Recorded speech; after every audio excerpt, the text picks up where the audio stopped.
Greetings, everyone. To say that the start of my presidency has been interesting would be an understatement. I had prepared remarks several months in advance for our banquet and installation of officers, including thanking my wife and my family, along with thanking my mayor and city manager for their support. Those remarks I will save for another day and share with each of them individually. As law enforcement leaders, we have all managed and led during a crisis over our careers in some form or another. Never in my wildest imagination did I ever think we would be policing during a global pandemic. In the blink of an eye, we went from fighting crime, fighting our lawmakers over recreational cannabis use and pension reform, to fighting an invisible enemy. For this, I can't thank the men and women on the front lines enough for their courage and perseverance during these troubled times. I'm humbled and honored to become the 72nd president of the association, and I promise our membership that we, as a board, will do everything possible to meet your expectations. We will continue to face challenges in our profession, both on a state and federal level during 2020 and 2021. After being involved with this board for at least 4 years, rest assured that we do not take legislative decisions lightly. We will continue to do our best to fight obstacles that our profession will face.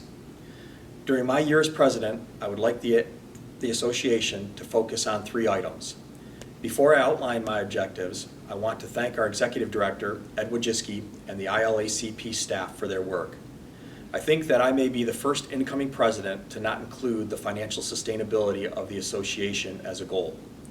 However, due to the recent economic downturn, this does not mean that the association will not face some financial hurdles.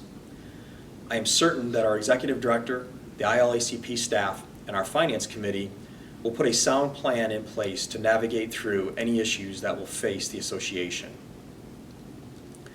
My first objective or goal for the association is to continue with our legislative advocacy. Mark Maton and our legislative committee have worked tirelessly over the last several legislative sessions. They have literally reviewed well over 1,000 pieces of law enforcement legislation and provided the Board of Officers with much needed insight to determine our stance on various pieces of legislation. I appreciate the work that Mark and this committee has done, but unfortunately, our work is not complete, and we always seem to be on the defensive side of reviews based on the sheer volume of law enforcement-related bills that are presented during each legislative session.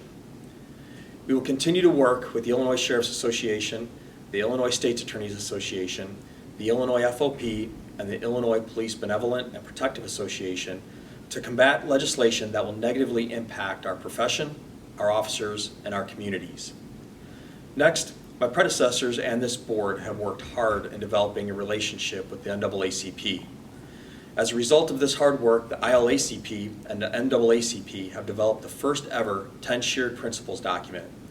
These principles were collaboratively developed by both associations and designed to build trust between the police and communities of color.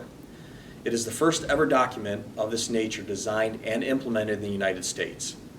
But this is just the beginning. If we don't take actionable steps forward in continuing to build trust with citizens of all colors, this document means nothing. Depending on how long our shelter-in-place and social distancing mandates stay in effect, this goal may be challenging for us since our ability to meet face-to-face may be limited. But I'm confident that we can work together to enhance these principles.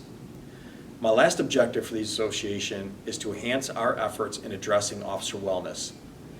According to BlueHelp.org, we lost 228 officers to suicide in 2019 across the United States. That number is staggering. As a profession, we need to break down the macho stereotype about asking for help and seeking guidance. Though we never walk alone, online peer support program is one step. The opening of St. Michael's House at Holy Family Hospital in Des Plaines last year is another step in the right direction, as these 2 programs address counseling needs, peer support advocacy, and substance abuse. I think we can do more to support this cause, and I believe our officers and their families deserve more. As a profession, we need to do a better job of taking care of the people that take care of our communities. I'm going to be tasking our Officer Wellness Committee to develop initiatives and to provide training to our membership in an effort to hopefully help reduce these statistics and to provide much needed assistance to officers who may be struggling. In closing, I want to thank you for entrusting me to this position. As a member of the Board of Officers for the last 4 years, I've learned a lot from our past presidents, and I'm excited about what the future may hold for the association and for our profession. In my opinion, the police profession is both honorable and noble. We hear this a lot, but what does it mean to you?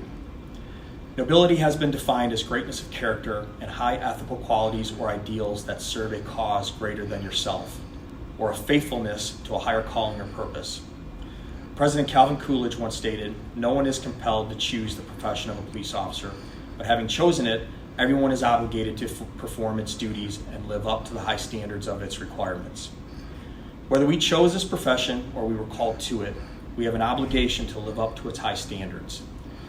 It is unknown when we will get back to normal, or whatever the new normal will be as a result of COVID-19 and its effects on our cities, our economy, and our officers. Whatever that new normal may be, remember to take care of yourselves, take care of your family, take care of your officers, and take care of your communities.